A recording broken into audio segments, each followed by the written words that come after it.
नमस्कार, बुलेटिन में आपका स्वागत है और मैं हूं आपके साथ रितेश कुमार गौतम और बात करेंगे देवभूमि उत्तराखंड की। शिक्षा मंत्रालय भारत सरकार की ओर से देहरादून में दून पुस्तक महोत्सव का आयोजन किया गया है, जो 4 अप्रैल से 12 अप्रैल तक चलेगा, जिसका मुख्यमंत्री पुष्कर सिंह धामी ने कार्यक्रम में शिरकत कर शुभारंभ किया। वहीं उन्होंने बच्चों से मुलाकात कर उन्हें पुस्तकें भी भेंट की और कहा, यह महोत्सव साहित्य प्रेमियों और नई पीढ़ी में पढ़ने की रुचि बढ़ाने का महत्वपूर्ण अवसर है। साथ ही सीएम ने एआई के दौर में भी पुस्तकों के महत्व को बनाए रखने पर भी जोर दिया। देखिए, दून जो बुक फेस्टिवल यहाँ पर प्रारंभ हुआ है, ये निश्चित रूप से हमारे पूरे उत्तराखंड के दून के आसपास के सभी साहित्य प्रेमियों के लिए, साहित्य के क्षेत्र में काम करने वाले विद्वानों के लिए, भाषा के क्षेत्र में काम करने वाले, अन्य तृतीयों का संयोजन करने वाले और हमारे जो बच्चे हैं, भावी जो कर्णधार हैं, उनके लिए ये बहुत एक महत्वपूर्ण फेस्टिवल है। और मैं सभी से आग्रह करूँगा कि सभी अच्छे इंस्टीट्यूशन वालों से भी, जो इंस्टीट्यूशन चलते हैं, स्कूल चलते हैं, विद्यालय चलते हैं, और जो अभिभावकगण हैं, अपने बच्चों को जरूर इस फेस्टिवल में लेकर आएं, जिनसे उनको कई लाखों पुस्तकों का ये मेला है, उनको बहुत कुछ देखने को मिलेगा, सीखने को मिलेगा। और जब एआई का ज़माना है, आज डिजिटल युग है, ऐसे युग में भी हमारे बच्चों को, हमको, सबको पुस्तकें पढ़ने का भी जो है एक आदत होनी चाहिए। अपने रोज़मर्रा के जीवन में कहीं न कहीं उनको शामिल करना चाहिए और उनका प्रचार प्रसार भी करना चाहिए। और ये हमारी जो भाषाई विरासत है, वो पीढ़ी दर पीढ़ी आगे बढ़नी चाहिए। उस दिशा में बहुत महत्वपूर्ण फेस्टिवल है। मैं इसके लिए भारत सरकार के शिक्षा मंत्रालय को भी धन्यवाद देता हूँ, आदरणीय प्रधानमंत्री जी का भी धन्यवाद करता हूँ, शिक्षा मंत्री जी का भी धन्यवाद करता हूँ, धर्मेंद्र प्रधान जी का, हमारे इसके एनबीटी के जो अध्यक्ष हैं श्री मिलिंद भाई, उनका भी धन्यवाद करता हूँ। पूरे इन लोगों ने यहाँ पर ये फेस्टिवल आयोजित किया है। मुख्यमंत्री पुष्कर सिंह धामी ने दिल्ली में आज केंद्रीय ऊर्जा मंत्री मनोहर लाल से मुलाकात की, जहां उन्होंने आयोजित होने वाले कुंभ मेले को लेकर हरिद्वार नगर में गंगा कॉरिडोर क्षेत्र में लाइनों के भूमिगतीकरण और प्रणाली को स्वचालित किए जाने के लिए पहले 325 करोड़ और शेष करीब 425 करोड़ रुपए दूसरे चरण में अनुमोदित किए जाने का अनुरोध किया। इस मुलाकात को लेकर सीएम ने एक्स पर लिखा, सभी विषयों पर सकारात्मक आश्वासन देने पर आदरणीय केंद्रीय मंत्री जी का आभार।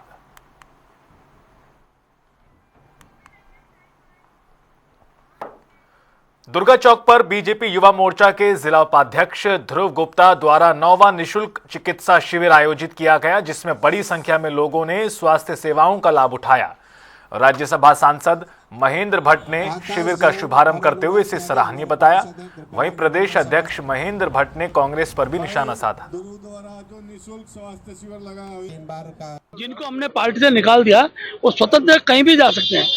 भारतीय जनता पार्टी जैसी अनुशासित पार्टी से जब कोई व्यक्ति निकलता है तो उस व्यक्ति के बारे में जरूर समाजी विचार करता है, और ऐसे लोगों का जमावड़ा का एक ही स्थान है कांग्रेस, ये भी समाज जानता है। लेकिन कांग्रेस के बड़े नेता कह रहे हैं कि हम पूरी तरह से आश्वस्त है कि सरकार 2027 में हमारी आ रही है। वो हर बार बोलते हैं भाई, एक बार फिर बोलने लगे हैं, लेकिन जनता जानती है कि सरकार किसकी आ रही है, और उसी आधार पर आज पूरे प्रदेश का माहौल बना हुआ है। पुष्कर सिंह धामी जी के नेतृत्व में भारतीय जनता पार्टी हैट्रिक बनाएगी। हरीश रावत की नाराजगी और मौन के बाद उत्तराखंड कांग्रेस में गुटबाजी खुलकर सामने आ गई है, जिसकी वजह से नेताओं और विधायकों के बीच टकराव भी तेज हो गया है। इस बीच बीजेपी मंत्री खजान दास की हरीश रावत से मुलाकात भी चर्चाओं में है। हालांकि कांग्रेस ने इसे सिर्फ शिष्टाचार भेंट बताया और पार्टी छोड़ने की बातों को अफवाह करार दिया। देखिए, दास जी क्योंकि पुराने साथी रहे हैं, वो मिलने गए हैं, उनसे ही एक शिष्टाचार भेंट है जो कि उन्होंने खुद अपनी पोस्ट में शेयर किया है और ये कोई मायने नहीं है इनके। जब आप समझिए हरीश रावत जी हमारे इतने वरिष्ठ नेता हैं, जब उनसे मुख्यमंत्री जी शिष्टाचार भेंट करने जाते हैं, एक नहीं कई बार जाते हैं, उसके बाद वो उनके मन को यहाँ से वहां नहीं कर पाए, तो ये भारतीय जनता पार्टी की तो ये कोशिश है और साजिश रहती है कि आप किस तरीके से जो है दूसरी जो पॉलिटिकल पार्टीज हैं उनको तोड़ने का कार्य करें। लेकिन ये कह रही हूं मैं कि असफल प्रयास जो उन्होंने किया है और इस बात को एक शिष्टाचार मुलाकात से ही देखना चाहिए। मुझे नहीं लगता इसके मायने निकालने चाहिए। जो मायने पता है भाजपा निकालने की कोशिश कर रही है, बट वो उसकी कोशिश फेल होगी। उत्तराखंड कांग्रेस में इन दिनों सब कुछ सही नहीं चल रहा है। यदि बात करें उत्तराखंड कांग्रेस की, तो उत्तराखंड कांग्रेस के शीर्ष नेताओं के बीच आपसी घमासान और टशन मचा हुआ है। इस टशन का सबसे बड़ा वजह जो है वो अब पिछले दिनों दिल्ली में हुई पूर्व भाजपा के विधायक और भाजपा के पूर्व नेताओं की जो कांग्रेस में ज्वाइनिंग हुई थी, कुमारी शैलजा ने करवाई थी और प्रदेश कांग्रेस के तमाम बड़े नेता, प्रदेश अध्यक्ष सहित तमाम लोग वहां पर मौजूद थे।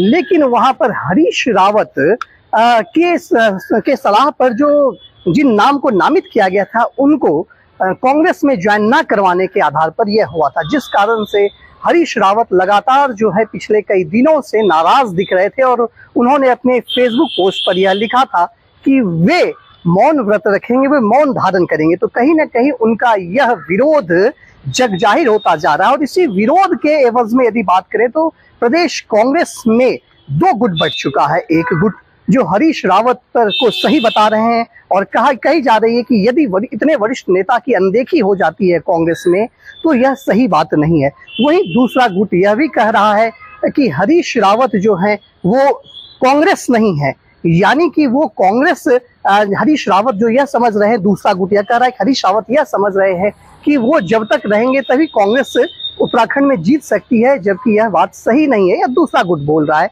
तो इसी गुटबाजी के बीच यदि बात करें तो कल देर शाम एक बहुत बड़ी खबर आई जिसमें यह कैबिनेट मंत्री खजान दास हरीश रावत के आवास पर उनसे जाकर के उनसे मुलाकात भी की और उन्हें कुछ पुष्प गुच्छ भी भेंट किया गया। यह मुलाकात भी कई तरीके के सियासी मायने को जन्म देता है, इसलिए यह अटकलें भी लगाई जा रही थी कि कहीं कुछ गड़बड़ तो नहीं है, क्योंकि हरीश रावत पिछले कई दिनों से कांग्रेस से नाराज चल रहे थे और कई नेताओं के बीच जो है इस तरीके के मनमुटाव भी देखा जा रहा था। और यहाँ तक कि धारचूला से विधायक हरीश धामी ने यह कहा था कि हरीश रावत के साथ जो इस प्रकार से किया जा रहा है, हम सभी को मिलकर के इस्तीफा दे देना चाहिए। तो इस प्रकार का वक्तव्य, इस प्रकार के जो सोशल मीडिया पर पोस्ट किया गया है, अपने आप में बहुत बड़ी बातों को समेटे हुए है, संजोए हुए है। तो अब देखना यह है कि आगामी विधानसभा चुनाव जो 2027 में होना है, उससे पहले क्या कांग्रेस में कोई और घमासान मचता है, या इस प्रकार से उथल पुथल जो कांग्रेस में मच गई है, क्या इसका फायदा भाजपा ले सकती है? क्या पार्टी को तोड़ने की बात जहां तक की जा रही है वह सही हो सकती है?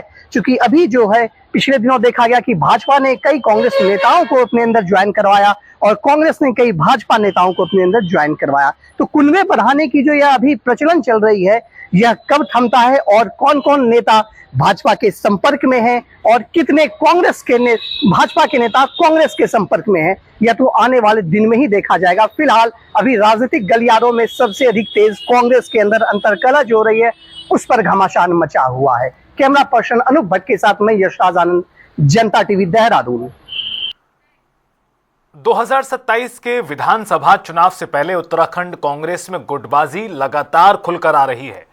जहां नैनीताल के कांग्रेस नेता पुष्कर नयाल ने पार्टी से इस्तीफा दे दिया। उन्होंने आरोप लगाया कि जमीनी कार्यकर्ताओं की अनदेखी हो रही है और बाहरी नेताओं को प्राथमिकता मिल रही है। वहीं इस फैसले से भीमताल क्षेत्र में भी नाराजगी बढ़ रही है। मैं भीमताल विधानसभा से एक बहुत सच्चे कांग्रेस कार्यकर्ता के रूप में काम कर रहा था। मैं उपाध्यक्ष जिला पंचायत भी रहा, नैनीताल विधानसभा प्रभारी भी रहा। तो भीमताल से बिना हम लोगों की राय मशवरा और लिए मैं भी एक दावेदार के रूप में प्रस्तुत था। तो हमारे वरिष्ठ नेता जो नेता प्रतिपक्ष के रूप में राज्य की सरकार के साथ हैं, तो वो एक ऐसे व्यक्ति विशेष को लेके आए जो लाखन नेगी को अंदर ले गए। उससे मैं नाराज हूँ और मैं सहमत नहीं था कि थोड़ी बहुत तो हम लोगों की नाराजगी जो थी, अब वो नाराजगी पूर्ण रूप से बदल चुकी है और मैं बहुत नाराज हूँ। इस वजह से मैं इस्तीफा दे रहा हूँ। हाँ जी, नेता जनपद में नहीं ये तो खुद जाने ना, नेता प्रतिपक्ष जाने कि एक व्यक्ति को कैसे भारतीय जनता पार्टी से लेके वो यहाँ पर आ गए। एक निर्दलीय प्रत्याशी जिसने चुनाव लड़ा उसको कांग्रेस में आप लेके आ गए, और कांग्रेस का जो आम कार्यकर्ता है जो पूरे 10 साल से 12 साल से दरिया बिछा रहा है, आपके एक बार एक इशारे पे हम लोग भीड़ इकट्ठा कर रहे हैं। हम यही साधन रह गया क्या हमारा? हम लोग यही करने के लिए यहाँ पे बैठे हुए हैं। तो भाई हमारा भी तो मान सम्मान रखो। मैं भी दावेदारी कर रहा था, एक बार हमसे भी तो पूछते कि हमें तो हमेशा लड्डू की तरह उन्होंने देखा कि उन्होंने यहाँ चबाया और खा दिया और फेंक दिया। हरिद्वार में 6 अप्रैल को नगर निगम की बोर्ड बैठक होगी, जिसमें मीट की अवैध दुकानों को नगर निगम से बाहर शिफ्ट करने से जुड़ा प्रस्ताव पेश किया जाएगा, जिस पर मेयर किरण जैसल ने कहा यह फैसला लोगों की भावनाओं को ध्यान में रखकर लिया जा रहा है। आपको बता दें कि निगम क्षेत्र में मीट मदिरा की बिक्री पर रोक है और इसके बावजूद भी ज्वालापुर में मीट का कारोबार धड़ल्ले से जारी है। देखिए, हमारे संज्ञान में एक मामला आया था कि ज्वालापुर में कच्चे मीट की दुकान है, वो वहाँ पर कुछ लोग मांस को काटते हैं और वो जो हमारी आस्था को इस पे बहुत ठेस पहुँच रही है। तो हम हमारे संज्ञान में जैसे ये मामला आया तो हमने कच्चे मीट की दुकान जो है वो हमने सराय में जो दुकानें बनाई है वहाँ पर शिफ्ट कर रहे हैं। तो हमारे बोर्ड में ये प्रस्ताव रखा जाएगा और जैसे ही बोर्ड का निर्णय होगा तो हम तुरंत उसमें कार्रवाई करके दुकानों को वहाँ पर शिफ्ट कराएंगे। कच्चे मांस की दुकानें तो हमारा उठाने शिफ्ट करने का हमारा बिल्कुल ही हमने वो बना लिया है, एक मन बनाया है। पर जो हमारी पक्की मीट की जो दुकानें हैं हम उनको बोर्ड में प्रस्ताव रखेंगे, जैसा बोर्ड का वो होगा फैसला उस पे आगे की कार्रवाई करेंगे। अंबेडकर जयंती को लेकर भारतीय जनता पार्टी ने प्रदेश भर में कार्यक्रमों की तैयारी तेज कर दी है। 14 अप्रैल को संगोष्ठियों और आयोजनों के जरिए बाबा साहब के विचारों को जन जन तक पहुंचाया जाएगा। हमारा संविधान, हमारा स्वाभिमान जैसे विषयों पर चर्चा होगी। प्रदेश महामंत्री कुंदन परिहार बोले, कार्यकर्ता श्रद्धा के साथ डॉक्टर भीमराव अंबेडकर को नमन करेंगे और उनके विचारों को आगे बढ़ाएंगे। देखिए, डॉक्टर भीमराव अंबेडकर जी के प्रति भारतीय जनता पार्टी का एक विशेष सम्मान का भाव हमेशा हमेशा रहा है। इसी सम्मान के भाव का प्रकटीकरण करते हुए आदरणीय प्रधानमंत्री नरेंद्र मोदी जी ने पंच तीर्थ की स्थापना की है। आज देश ही नहीं विदेशों से करोड़ों करोड़ लोग वहां पर आते हैं और उनसे प्रेरणा प्राप्त करते हैं। 14 अप्रैल को उनकी जन्म जयंती है और जन्म जयंती के अवसर पर हम एक संगोष्ठी के माध्यम से उनका स्मरण करते हैं। और जहां बाबा साहब अम्बेडकर जी ने संविधान का निर्माण किया था वहां पर हमारा संविधान, हमारा स्वाभिमान करके उस विषय की गोष्ठी आयोजित की जा रही है। और हम समझते हैं कि भारतीय जनता पार्टी के सभी कार्यकर्ता एक श्रद्धापूर्वक भाव से डॉक्टर भीमराव अंबेडकर को 14 अप्रैल को स्मरण करेंगे। मसूरी के माल रोड स्थित होटल में भाजपा महिला मोर्चा का भव्य कार्यक्रम हुआ, जहां प्रदेश अध्यक्ष रुचि भट्ट का जोरदार स्वागत किया गया। उन्होंने महिलाओं को संबोधित करते हुए कहा कि आज महिलाएं हर क्षेत्र में आगे बढ़ रही हैं और सरकार की योजनाएं उन्हें आत्मनिर्भर बना रही हैं। उन्होंने कार्यकर्ताओं से योजनाओं को घर घर तक पहुंचाने का भी आह्वान किया। देखिए, 2027 का चुनाव और हम लोग निरंतर प्रवास कर रहे हैं और बहनों के बीच में जा रहे हैं। और मैं अपने कार्यकर्ता बहनों को यही कहना चाहती हूँ और यही मैंने उनको बताया है कि कैसे वो बहनों के बीच में जाएं और उनके पास जाके वो उनकी दिक्कतों, परेशानियाँ जो भी उनको, जैसे आज हम सशक्तिकरण की बात कर रहे हैं और महिला को सशक्त करने की बात कर रहे हैं, तो वो योजनाएं जो हमारी आए हैं क्या वो उन तक पहुँच पा रही है, पहुँच पाई है तो उन्होंने उसका क्या फ़ायदा उठाया है, और अगर उन्होंने फ़ायदा उठाया तो वो कितनी बहनों को और अपने साथ स्वरोजगार में जोड़ पाई हैं। और बाकी जहाँ नहीं हो पा रहा है, क्या हमारी बहनें जिनको हम ट्रेन कर रहे हैं वो उन तक बूथ लेवल तक पहुँचकर उन तक पहुँचकर ये कार्यक्रम और योजनाएं हमारी लेके पहुँचेंगी। नहीं तो ये तो हम कह ही नहीं रहे हैं, वीआईपी हमारे कोई नहीं था। और जो अंकिता भंडारी वाला केस की बात हम कर रहे हैं तो वो तो एक प्रोपोगेंडा है जो कांग्रेस ने रेगुलर तरीके से, क्योंकि उनके पास इस प्रदेश में अब बचा कुछ नहीं है तो वो उसको हथियार के रूप में ऐसे यूज़ कर रहे हैं जो कि गलत तरीके से यूज़ कर रहे हैं। क्योंकि हमारी सरकार ने कभी कोताही नहीं बरती है और शुरू से लेकर अभी तक भी, जब सीबीआई जांच तक भी माननीय मुख्यमंत्री जी ने बहुत सख्त स्टैंड लिया है। तो वहीं हल्द्वानी में निजी स्कूलों की मनमानी पर रोक के लिए नई एसओपी लागू की गई है, लेकिन इसके बावजूद महंगी किताबें लागू की जा रही हैं, जिस पर प्रशासन ने सख्त रुख अपनाते हुए संयुक्त कार्रवाई की बात कही है और अभिभावकों की शिकायत के लिए गोपनीय ईमेल आईडी भी जारी की है। इस बार डिटेल में एक एसओपी जनवरी माह में ही निर्गत की गई थी और उसके बाद जितने भी निजी विद्यालय हैं, सीबीएसई बोर्ड के अन्य हैं, उनके साथ प्रबंधन के साथ एक बैठक भी आयोजित की गई थी और उनको सेंसिटाइज किया गया है डूज और डोंट्स के बारे में। और चूंकि सत्र अभी शुरू हुआ, इसके अलावा जो पुस्तकें हैं या उनका गणवेश है, उसके लिए भी 20 अप्रैल तक की समय सीमा अभी निर्धारित की गई है कि यदि कोई छात्र छात्रा इसको अभी नहीं बना पाया होगा तो उसको किसी तरह से प्रेशराइज न किया जाए। और इसके अलावा एक ईमेल आईडी भी शिक्षा विभाग के द्वारा जारी किया गया है। यदि किसी पेरेंट्स को किसी प्रकार की शिकायत है फीस को लेकर, पुस्तकों को लेकर या अन्य प्रकार की, तो वो उस पर शिकायत कर सकता है। हरिद्वार में बिना सत्यापन चल रहे ई रिक्शाओं पर परिवहन विभाग सख्त अपना रुख अपनाए हुए हैं। आरटीओ निखिल शर्मा के नेतृत्व में अब तक 25 ई रिक्शा बंद कर दिए गए। इस पर अधिकारियों ने कहा कि सत्यापन नहीं कराने वालों पर कार्रवाई जारी रहेगी। देखिए, जैसा कि विदित है कि जो हमारी ई रिक्शा को लेकर एसओपी थी, जो कि जिला सड़क सुरक्षा समिति थी, उसके अकॉर्डिंग 31 मार्च तक ई रिक्शाओं का सत्यापन होने का आखिरी तिथि था। उसके बाद उनके ऊपर चालानी कार्रवाई करनी थी। तो उसी के क्रम में हमने ये 1 अप्रैल से जो अभियान है, जो भी ई रिक्शा सत्यापित नहीं हो रखे हैं उनके खिलाफ चला रखा है। तो उसी के क्रम में आज भी हमने अभी तक लगभग 25 ई रिक्शा बंद कर चुके हैं और ये कार्रवाई अभी आगे चलती रहेगी। मेरा सभी ई रिक्शा मालिकों और चालकों से अनुरोध है कि वो जल्द से जल्द अपना सत्यापन करा दें ताकि वो इस तरह की चालानी कार्रवाई से बचा। सर हाँ, देखिए, जैसे कि एक इशू ई रिक्शाओं से ये भी था कि बहुत ज्यादा ई रिक्शा होने के कारण जामों का भी एक होने का एक कारण है। तो और दूसरा एक सुरक्षा का भी है कि जो भी रिक्शा चालक है उनका एक प्रॉपर पुलिस वेरिफिकेशन हो रखा हो, ताकि जो भी हमारे श्रद्धालु आ रहे हैं उनको किसी भी तरह से किसी हैरेसमेंट का सामना न करना पड़े। तो उसी के मद्देनजर ये पूरा एक प्रोसेस है जो चल रहा है और उम्मीद है कि ये हमारे जितने भी मैक्सिमम ई रिक्शा हैं वो सत्यापन करा दिए हैं। उत्तराखंड में चलाए जा रहे ऑपरेशन काल नामी अभियान से जुड़ी बड़ी खबर आपको बता रहे हैं। पुलिस का ऑपरेशन काल नेमी बहरूपियों के लिए काल बन गया है। रुड़की की गंग नहर पुलिस ने बड़ी कार्रवाई अंजाम दी है। मुख्यमंत्री की ओर से धर्मों के बहरूपियों के विरुद्ध यह अभियान है काल नेमी, जिसका नाम है। आरोपी श्रद्धालुओं को तंत्र मंत्र और जादू टोने के नाम पर ठगी का शिकार बना रहे हैं। ऐसे ढोंगी बाबाओं पर कार्रवाई हो रही है और बाबाओं का वेश धारण कर लोगों को भ्रमित करने वालों को पुलिस कार्रवाई करते हुए गिरफ्तार कर रही है। आपको बता दें कि गंग नहर पुलिस ने ऐसे बाबाओं पर कार्रवाई की है और 10 बहरूपी बाबाओं को दबोचा है। पुलिस ने बहरूपी बाबाओं को कोर्ट में पेश किया।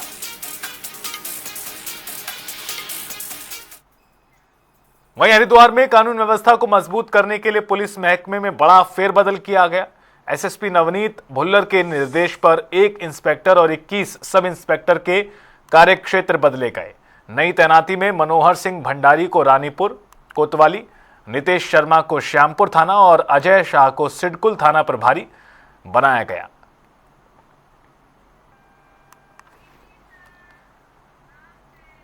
बाईस अप्रैल से शुरू होने वाली केदारनाथ यात्रा को लेकर रुद्रप्रयाग पुलिस ने तैयारियां तेज कर दी हैं।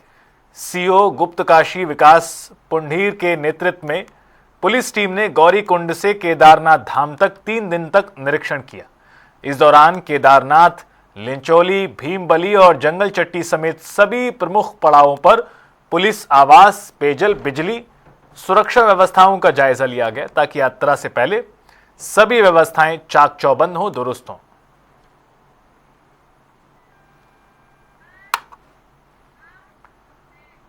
देहरादून के राजपुर में ब्रिगेडियर मुकेश जोशी हत्याकांड में पुलिस को बड़ी सफलता मिली है। सघन चेकिंग के दौरान पुलिस और बदमाशों के बीच मुठभेड़ हुई, जिसमें एक आरोपी गिरफ्तार हुआ जबकि दूसरे को पैर में गोली लगने के बाद अस्पताल में भर्ती कराया गया। दोनों आरोपी इस हत्याकांड में वांछित थे।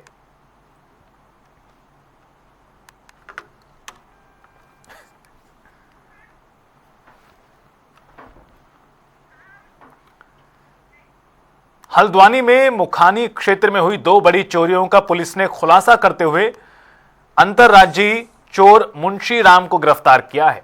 बता दें कि एसएसपी के अनुसार आरोपी के पास से करीब 9 लाख रुपए की ज्वेलरी और नकदी बरामद की गई है। बताया जा रहा है कि आरोपी राजमिस्त्री बनकर घरों की रेकी करता था। आरोपी ने हिमाचल समेत कई राज्यों में चोरी की घटनाओं को अंजाम दिया है। मुख्यमंत्री महोदय का निर्देश है कि संगठित अपराध के ऊपर जो है त्वरित और प्रभावी कार्रवाई करना है। इसी दिशा में माननीय डीजीपी महोदय और माननीय आईजी महोदय का निर्देश रहता है कि संगठित अपराध के ऊपर कार्रवाई करना है। हाल ही में मुखानी में बैक टू बैक जो है विभिन्न चोरियां हुआ था, जिससे जो है क्षेत्र में असुरक्षा का एक माहौल टाइप हो गया था। मुखानी थाना पुलिस और सीओ और एसपी की अथक मेहनत और एसओजी की संयुक्त कार्रवाई में मुखानी की 2 चोरियां, जो बड़ी चोरियां है, जो घरों में हुई थी, नकबजनी एवं चोरिया की घटनाओं का अनावरण हुआ है, जिसमें एक शातिर अभियुक्त है जो 41 साल का सहारनपुर बेहट का निवासी है, उसका गिरफ्तारी हुआ है और उसकी निशानदेही पे कुल मिला के 9 लाख रुपए से भी अधिक जेवरात, सोना चांदी का जेवरात और कैश बरामद हुआ है। बताना चाहूँगा साथियों, एक प्रोफेशनल वर्क था, क्योंकि ये फ़ोन भी यूज़ नहीं करता था, इसका कोई भी दोस्त भी नहीं था। अकेला रेकी करते हुए अकेला अपराधों का अंजाम देता था।